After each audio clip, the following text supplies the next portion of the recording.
I believe that when my beauty is compared, people think of it as like, oh, the hair is softer, right? Like less coily than my mom's. The skin is lighter, the eyes are lighter, the nose is a different shape. In that, they are saying my beauty comes from whiteness and not from my blackness. That is very damaging to the Black community. What I hope is that we really are putting darker skinned women at the forefront, because they are the backbones of our community. I mean, that I just don't see it any other way.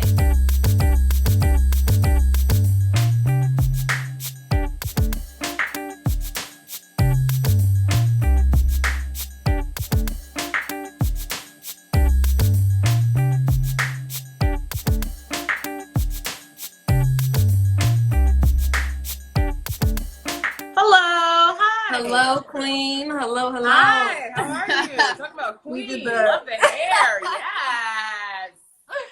Awesome. Make sure. So welcome. What's Hannenin? Thank you for joining. So let's just get right into it, okay? Sorry, the pitter patter is my dog, who is obsessed with coming around when I'm on live because she's a attention whore. Okay, so Arianna let me give a little introduction. She's an artist, she's an activist, she's an up-and-coming YouTuber, she's a great channel. I actually discovered her from one of my followers, just like connecting us together, one of our followers, mutual followers. We follow him, he follows us, and connected us together. So, you know, and I watched her content and I thought, you know what?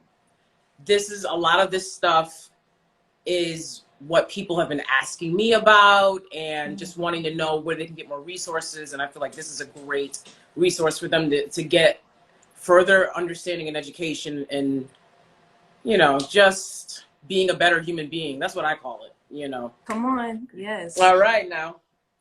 So tell us a little about yourself, Arianna. Yeah, well, I am from Boulder, Colorado, which is like so different from this LA life that I am currently living in right now. A slower pace. I'm an Aquarius, which if you read any description of an Aquarius, it's just me. So I'm sorry to anyone who is offended by that. I went to school at Chapman University, which was a predominantly white institution in Orange County. For anyone who is watching or will be watching this, that definitely was a culture shock for me, despite growing up in Boulder. It was the first time that I was away from family for an extended period of time. First time dealing with or realizing I was dealing with institutional racism, systemic racism, all of that good stuff. What else about me though? We're just trying to figure out this quarantine new way of life and, you know, pushing the narrative that Black lives do in fact matter, even during this quarantine, especially during this pandemic. So that's a little bit about me. Yeah, you're young, you know, and you guys are already taking charge and leading the way. And I just feel like you guys are doing something that when we were young, I'm sorry, you guys, when we were young, like we didn't do it because I didn't know how to articulate myself, and no one I knew was having these types of conversations, but I knew that things were wrong and that I was upset, you know what I'm saying? And that's a horrible place to be in when you're a Black woman in the PWI space, is to like know something is wrong and just being like internally upset. Tell us a little bit about what your experience was like. Yeah, well, I'll say first, anytime I speak to someone who is older than I, even a little bit, and they do say, you know, I'm so proud of youth right now, and I say, y'all led the path. We're just putting down asphalt. Like, you did a lot of the work, and we are so thankful to everybody before us who are giving us platforms like now to speak on it. So I thank you for that, first and foremost. As far as my experience at a PWI, you know, it was hard, so hard being on a campus where we had less than 2% of Black students on campus. Wow. And so our Black Mm. Student Union, I was very, very involved in BSU, but we had to be, we had to be everybody's fraternity and sorority. We had to be, the community building, the political, the everything. And it was so difficult because we're not a monolith, right? Like not every Black person is the same. And yet our Black Student Union had to be the voice for Black students with administration, with professors, with whoever else. Um, I mean, I grew up knowing that I was Black. I don't think it was like that issue for me of, wow, now I understand how I'm different. I always knew I was a little bit different. I've always grown up in white areas. But I've never grown up in an area that, well, I shouldn't say that. Now going back home, I believe that I did. But it was the first time realizing and being in an area where they think nothing's wrong. And that was, whoa, like, how are you going to tell me my experience isn't a real experience? That, just because we have such a small amount of Black students on campus, they didn't see it as a problem. They're like, well, the other 98% don't experience this. Whatever this was at the time. You know, I'll say I was thankful to be put in a high pressure area because I do think I became a diamond afterwards. But it was also, I saw so many of my friends drop out of school. I saw so many of my friends, transfer because of having to deal with things that is not what we are paying for, right? It's not what we set out to do. Was this free work, this free diversity and inclusion work. Yeah. Amen. Amen. And even, post grad school for me and going into the work force, if you will, this isn't acting jobs, but just those side jobs that we have, as artists, and just seeing, still on institutions that are claiming to want to be of help to others, really not understanding within their own spaces how they're perpetuating white supremacy. I think that it's so important for us to be doing this work right now because, how are we going to get that change elsewise? Like you said, I do sometimes even forget myself that, like, I've been talking about this stuff for years. And I was talking about it when it wasn't popular. And I was talking about it after Trayvon. And I was marching with Black Lives Matter then in New York City with the helicopters overhead and being worried, like, what are they going to do to us? This is crazy. And so then for me,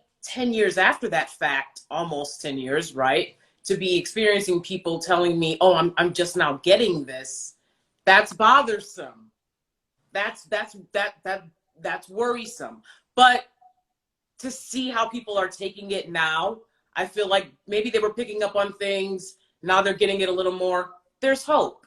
There's hope for the future that we want. So I definitely relate to your undergrad experience. In terms of the pandemic that we're experiencing right now, what are some of the things that, like, how are you dealing with it? For example, like, I know for myself, and I reveal about myself only to let people know that I'm only here to share and, like, fellowship. You know what I'm saying? Yeah. Not to pry. But I know for myself, I've experienced depression during this pandemic, and I see that LA is, like, able to get back to work in a way that New York really isn't yet.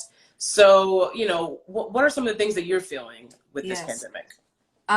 I just came to terms with the realization that I think I've developed social anxiety throughout this.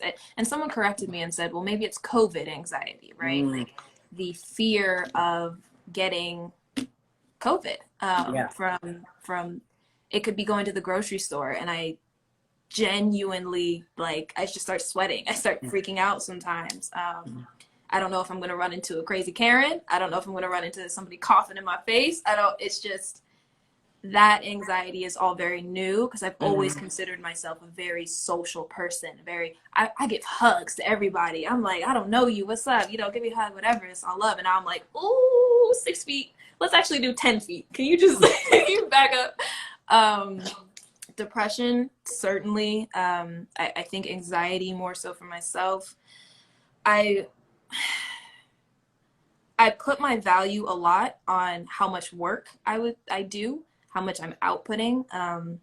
You know, before all of this, I was working retail, and so always having a job and tasks to do was, I was like, oh, I felt good, like I'm doing something.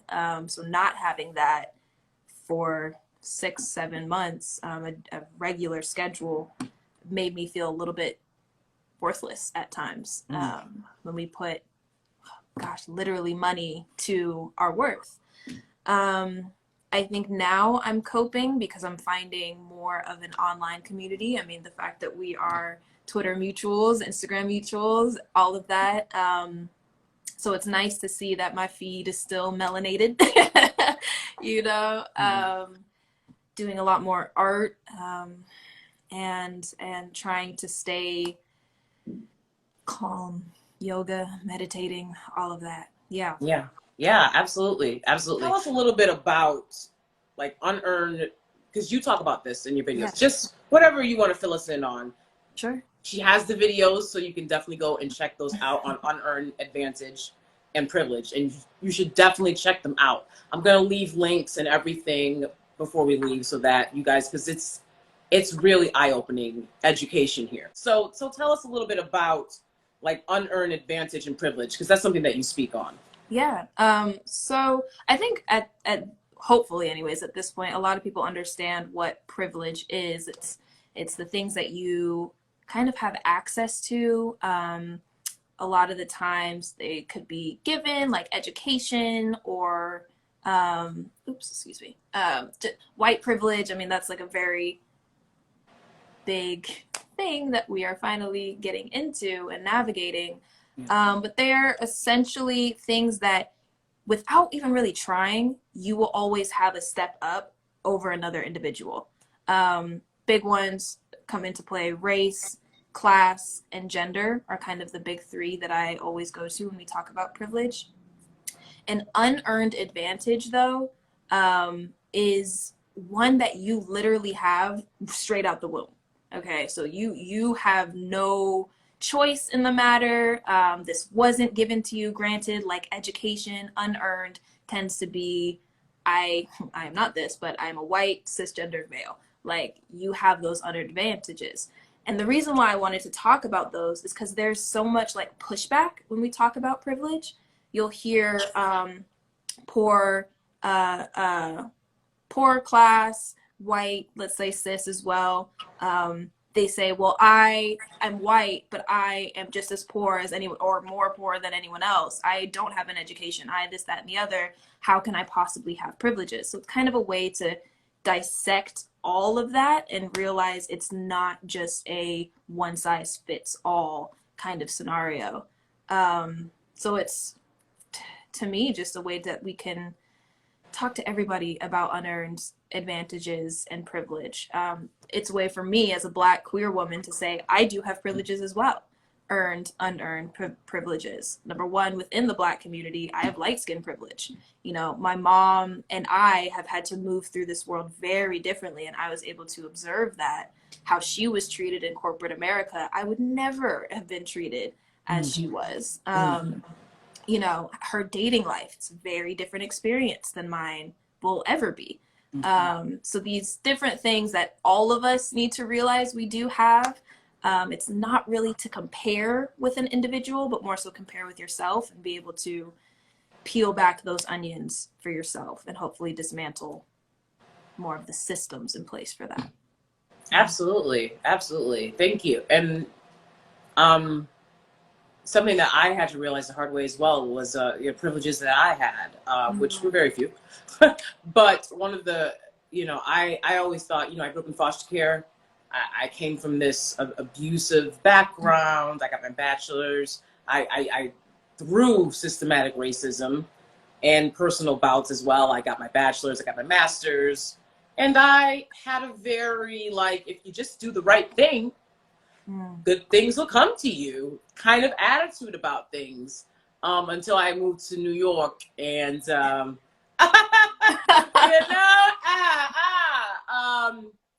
and so I had to understand how it was the opportunity for education that I got in that school from kindergarten to 12th grade, I'm experiencing a top level education. I'm making connections with upper middle class people, with white people. I talk about this a lot in my videos. I was picked on by adults to learn how to speak, you know? So I'd be like, I ain't going under there, you know? And then a teacher would be like, you ain't going under there, you know? And I was, you know, I didn't know. Yeah. I'll never forget in middle school, I wrote, David hit Goliath upside the head in an essay for religion class, because I went to private Catholic school. And my teacher reads it out loud and she goes, now who wrote this? And of course, me being the class clown, I like get up and like start, I'm like, ah, who did it? Who did it? Ah! And the teacher comes over to me and she goes, you did it. And the whole class, I mean, if you could see people like lost their shit, you know what I'm saying? And that's how I learned not to write colloquialisms, you know, in my writing. But a lot of Black kids don't get that opportunity. And I learned that from teaching in schools in New York City. And that's when I learned how important education is and access to extracurricular activities. That can really transform someone's life. I'm able to stand here today and articulate my experiences because of that alone. Because a lot of kids in foster care, only 1 to 3% of kids in foster care will get a college degree. It's a very difficult experience. And I've been advocating for foster kids' rights, which is an experience a lot of people don't know about, for years, just since I was an adult, you know, so a lot of years, you know. And one of the things that you talk about is how people need to kind of embrace more radical ideas. So one of the things that I believe strongly in is reparations. And I started believing in reparations for the descendants of American chattel slavery after I read Post-Traumatic Slave Syndrome by Dr. Joy DeGraw. So I'm always going to push that book out there as recommended reading for this world, because it just really opened my eyes to the effects of post-traumatic slave syndrome. So tell us a little bit about some radical causes that you believe in. Yeah, gosh, I think the one that I've learned the most about recently is prison abolition. I was always kind of in the prison reform mindset where we could change it. You know, never police reform, but I really did just push into this abolition mindset, because you look at a majority of other countries and they don't run prisons anywhere near the way that we do, you know, but we have this mindset that if someone commits a crime, we have a right to judge how much time they have in jail with no resources, no sun, no recess, nothing. You know, they come out and they're just going to go back in because now we've stripped away any ability for them to feel human. I always get comments, and I guess a bit of a content warning for this if you're sensitive to sexual assault, but I always get a comment that's like, well, what if somebody, you know, rapes you? What if somebody murders you? Shouldn't they go to jail? And people are very surprised that I say, no, I don't believe that people should go to jail for that. As a sexual assault and rape survivor myself, I didn't want the person who did that to me to go to prison. I want them to get help. You know what I mean? I want them to seek, you know, mental health therapy, because if you are so wrapped up that you can put harm onto someone else, there's something going on up here. You know, there's something, you are dealing with your own trauma. That has nothing to do with me. You know, I may have been in the crosshairs of that situation, but if we continue to put trauma onto, for in America, really a specific group of people, Black and brown people, there's no wonder that there is so much trauma within our communities. You know, so much violence is perpetrated on us. So I got to get rid of the whole system. I think I don't think this is radical, but some other people may, where we need to have a complete reform in our education. So you shared, you know, basically speaking in Av or Ebonics in your class and writing that way. But to me now, that sounds like that's another language. You know, we do speak a completely different language. It's code switching. I might as well put that on my resume that I can speak Av, you know, and be able to navigate those situations. That's why I love hip hop so much. It's because it created a platform for people who do speak how we speak and make it, I don't want to say commercial, but acceptable to other people. It became cool. It became a way to get out of difficult situations. Education is a big one. I'm reading, as you're an actor yourself, I'm reading this book called Black Acting Methods. And I'm just like, I cannot believe I went to a 4-year university. You know, I thought I was hot shit going to a big acting school, whatever. And I walked out not knowing enough Black playwrights, not knowing enough African and African American ways of acting. But I knew Meisner, Stanislavski, you know what I mean? And it's almost infuriating reading the book now, but it's also like, okay, I can self-educate. I can do this work. So those are some ways that I would be a radical. I think I have friends who are more radical than that, than myself. So that's why I put it in air quotes. Yeah, absolutely. I know there's a lot more talk about prison abolition and reform, and I'm definitely hearing more from a lot of people that I know about it. You know, it's something that I'm still researching and looking into myself. I know that the radical part of me definitely agrees with the fact that these people need to be re-educated. Abusers need to be re-educated. Something got broke, clearly, if you can hurt and abuse someone. And I would rather that person get treatment than to come back after a prison experience into our communities, without a doubt, without a doubt. But, you know, people argue, is it possible to reform certain criminals? So for that, I don't know. And I'm still looking into it, but I know, I've always known that Black communities are over-policed and that there needs to be some type of actual rehabilitation of offenders and not just shackled up in jail, you know, getting angrier about life in society, because we've seen how that's played out and it hasn't helped us. It hasn't helped us. So I love where this is going. And I'm happy that people are bringing it up. You know, I had an uncle who was in jail and he was abused in there. He was a good guy.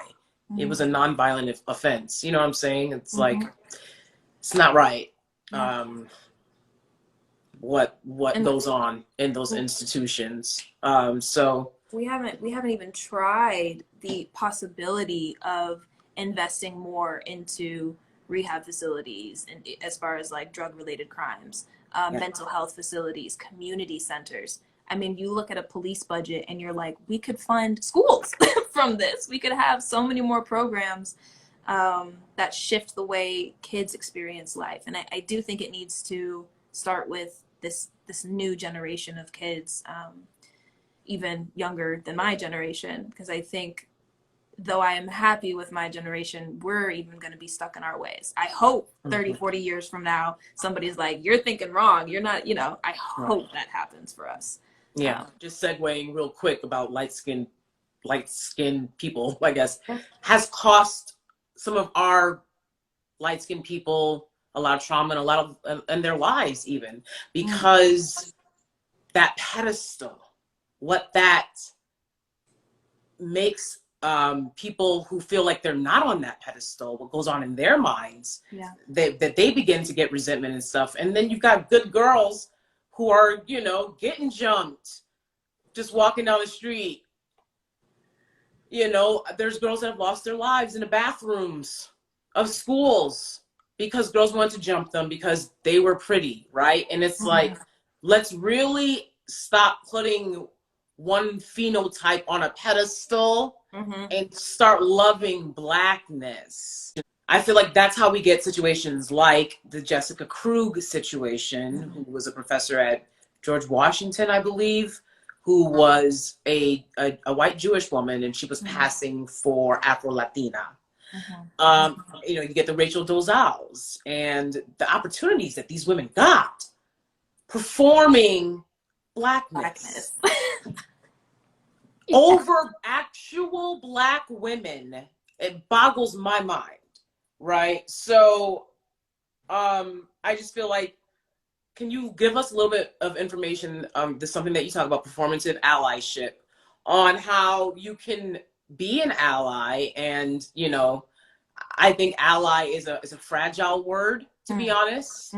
Black women have been allies for everyone for years, and it's never been called that. So that's a gift right there, just the word. But, you know, explain to like people like how you can be of a support without feeling like you have to center yourself, right? Yes. So, you know, as it relates to colorism within, I'll speak very specifically within the Black community, because colorism is global, it's in every community. But for our community, it really is the responsibility, in my opinion, of people of my skin tone and similar, you know, lighter complexions, to dismantle colorism within our communities. We see it so often on Twitter, right? It's always, it just seems to be the battle. It just seems to be the Twitter battle. I have to say to my brothers and sisters that are of lighter complexion, being bullied for light skin is not the same as systemic colorism.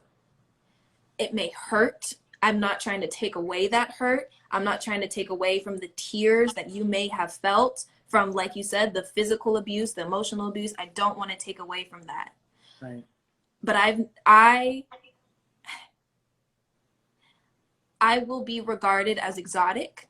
I will be regarded as ethnically ambiguous. I mean, that's a big one for us actors, right? Agents be like, okay, you can play multiple different things.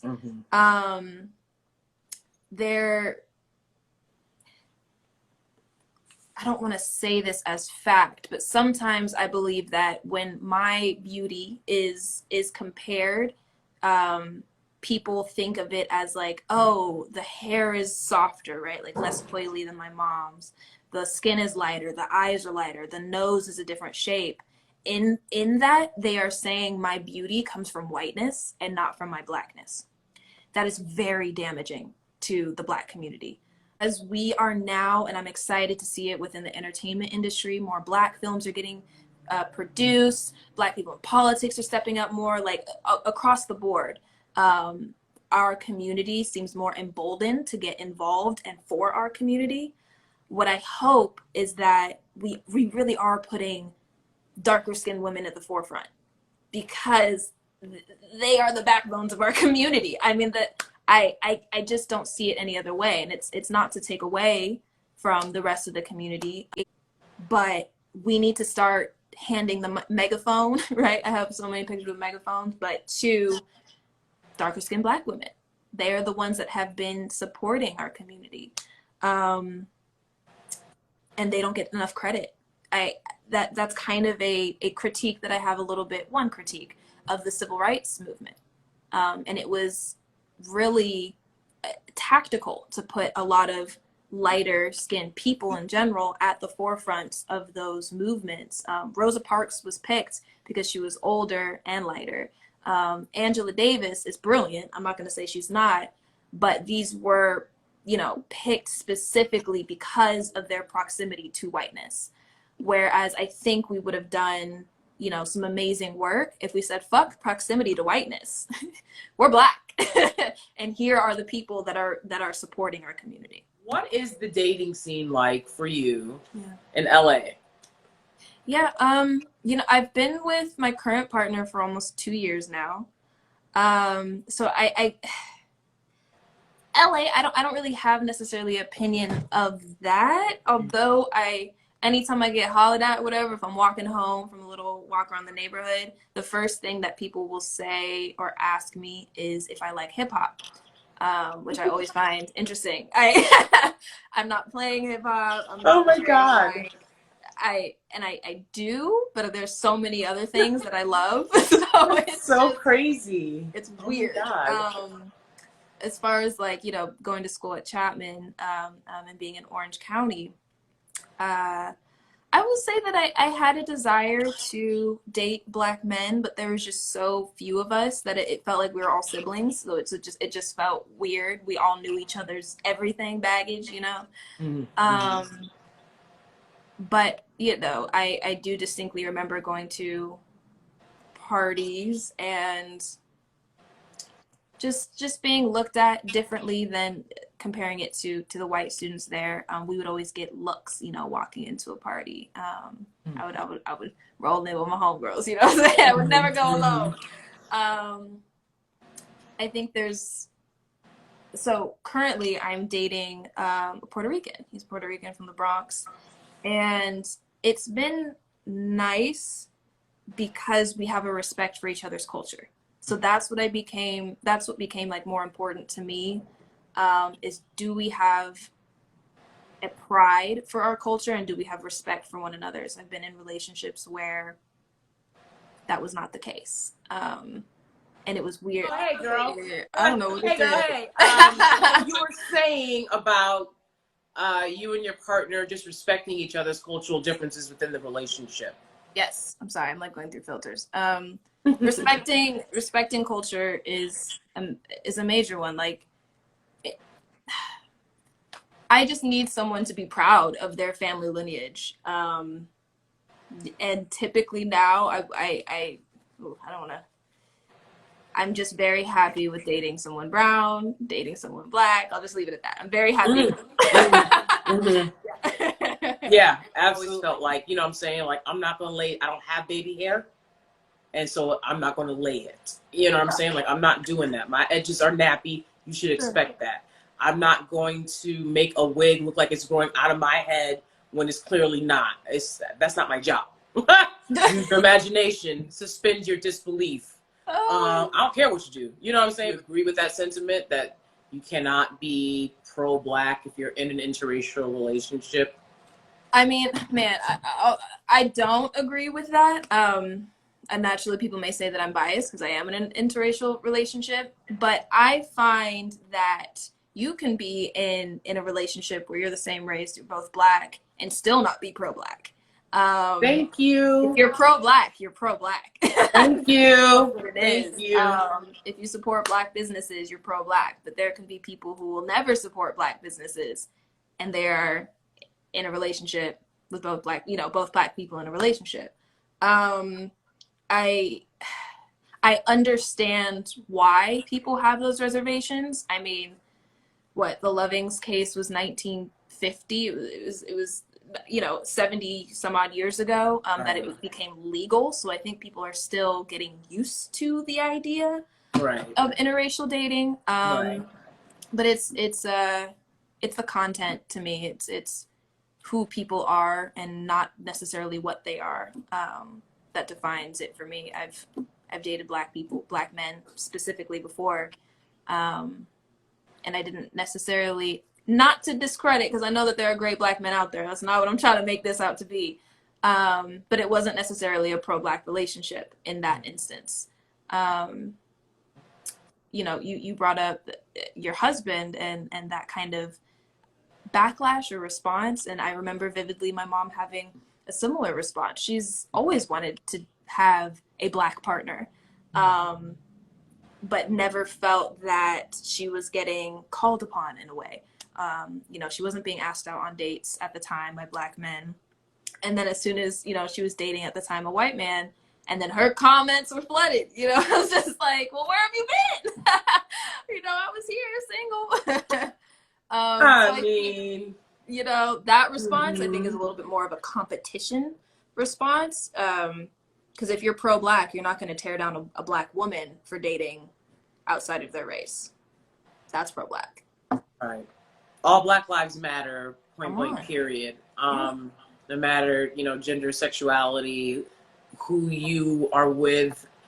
I think that we need to come to the realization that we need all the allies we can get. And we're focused on the wrong things. Actually, being with my husband, that made me realize You know, I'm just being honest. Like, I'm sorry, guys, but it wasn't some dude. It wasn't no from the hood, from the block. They, you know, none of them, you know what I'm saying? I wasn't cool enough.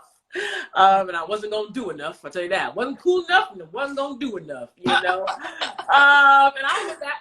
I'll admit that. I'm not going to do all that. But, you know, I think also, too, for me, being in PWIs, I was around a lot of more wealthy Black men, right? And they saw hood in me. And they didn't want that. They didn't want to bring that to their mama. When your mama's sitting there, don't bring home no nappy-headed, dark-skinned Black girl, you know? And I'm sitting here, and that's what I am.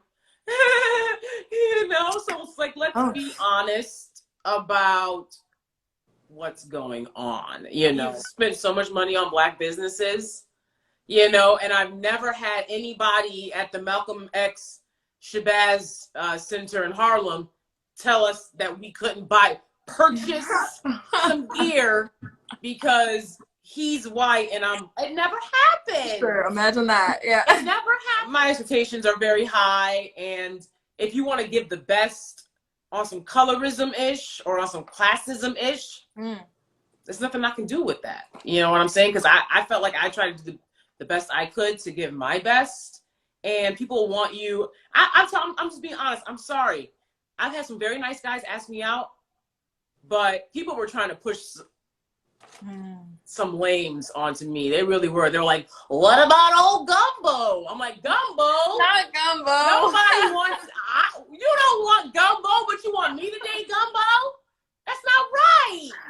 You know what I'm saying? So I was like, give me the fine dude. I see these fine dudes over here.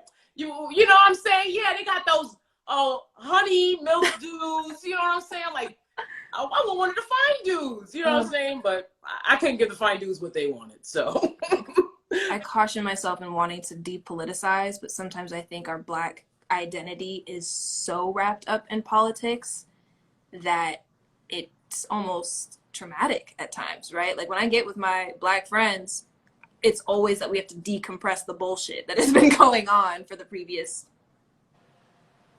insert timeline.